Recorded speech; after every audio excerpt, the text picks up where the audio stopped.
Hey everybody, it's Jason Blaha here, and today I got a message sent to me by another YouTube channel, a smaller channel, by a guy who I'm friends with online named Daniel John, and you guys should go check his channel out. He actually puts out really good information. He trains hard.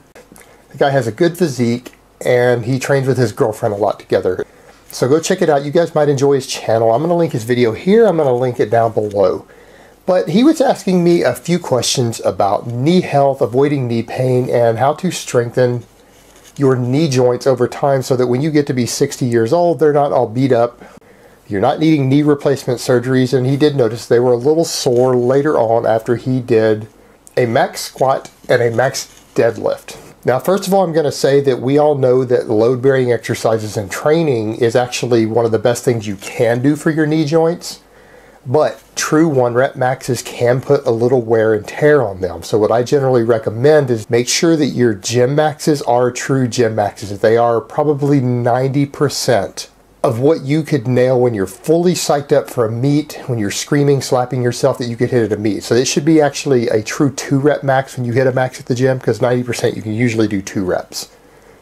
That should be your training maxes. If you're not in a competition of some type, there's no real need to push yourself to that bleeding edge because it can be hard on your joints. So what I'm also going to recommend is that just for joint integrity and health, you do not go over 3 to 4 reps at 90% or higher per week ever. Outside of that, what I'm going to recommend is that you do all your exercises full range of motion. If you do deep squats with good technique, not even the best technique, it doesn't have to be perfect, just good technique, and you go deep, you go all the way down, go down to at least parallel, and you do this regularly with sub-maximum weights. It can be 85%, 80%, 70% of your max, anywhere in there, those sub-maximum weights, and you do that over time, and you give the connective tissue enough time to recover. And I would say for those people who are not pushing that bleeding edge, because you guys know that I've had long periods of time to where I squat up to 6 or 7 days a week, but give yourself 48 hours before you hit that same joint again, particularly the knee. So don't squat more than once every 48 hours. And always do full range of motion. Avoid partials.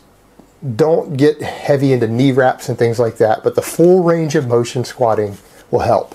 Now, as far as other exercises, as I've said before, the leg extension can damage the knee due to excessive torque on the knee, and it can create an imbalance. So what I would recommend is put more focus on your hamstrings. It doesn't have to be hamstring curls. Things like glute ham raises, Romanian deadlifts, good mornings, but particularly the glute ham raise, if you have access to one, it works the hamstrings differently than your other big compounds do. It actually gives you all the benefits of a leg curl, which I'm not going to get into all that, but the glute ham raises can be a really good addition if you want a well-balanced hamstring and well-balanced hamstring strength. But again, just a larger focus on the posterior chain combined with regular, deep, full range of motion squats will strengthen your knees over time. Now, outside of that, supplements don't seem to help. We don't have any good data on any supplement showing that they actually help with joint support, including things like glucosamine. They only seem to work off of placebo effect from what we can tell.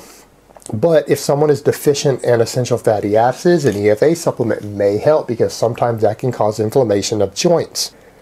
Along with dehydration, if you're not getting enough fluids, dehydration can negatively affect the joints, and so can just a deficiency in fat in general. Now, I generally promote keeping your dietary fat relatively low for most athletes, but if you're starting to get joint pain or knee pain, it might be time to bump your fat up a little bit, and particularly add a little bit of essential fatty acids in, whether it's in supplement form or from whole foods.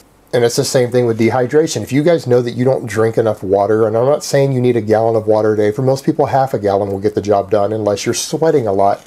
But dehydration, essential fat deficiencies, doing too many maxes, having too strong of quads versus hamstrings, or not training full range of motion correctly. Those are the things that are going to contribute most to having issues with your knees. And if you avoid all those things and you just build your knees up correctly over time, doing nice, heavy, full range of motion compound movements, your knee joints should be in good health when you get to 50 or 60 years old. And again, excluding serious athletes who compete in contact sports, because sports themselves can put a lot of wear and tear on the knee from the impacts and hits you take out on the field. But for everyone else, those other things should keep your knees healthy, and that's my advice on that. All right, guys, that's really all I have to say on it today. I hope it has been informative, and I will talk to you next time. But let me give you guys a bicep shot first.